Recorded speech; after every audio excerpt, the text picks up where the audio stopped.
जी आज महात्ता म्यूज़ियम आए हैं कोई 3-4 साल बाद।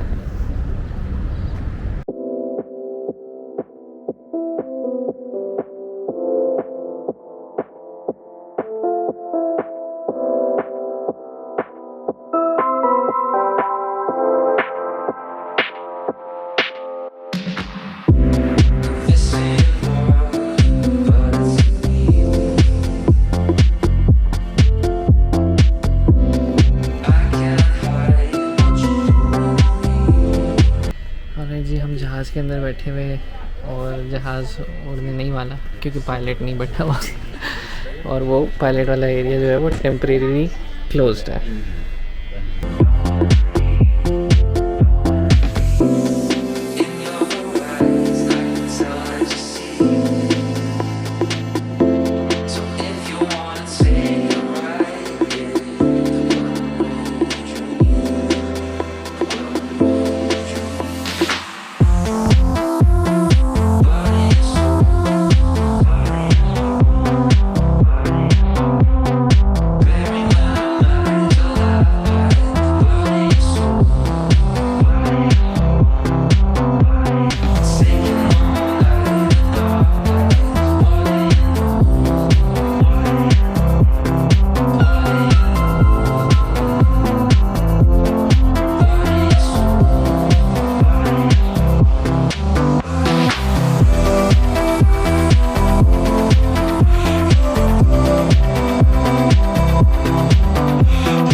ज़ीरो और ये विंड स्पीड है और ये मैं अभी इसको जब बढ़ाऊँगा तो स्पीड विंड हवा चल पड़ेगी, विंड एयर।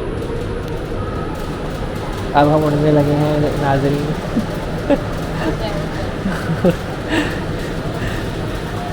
बहुत तेज़ हवा हो गई।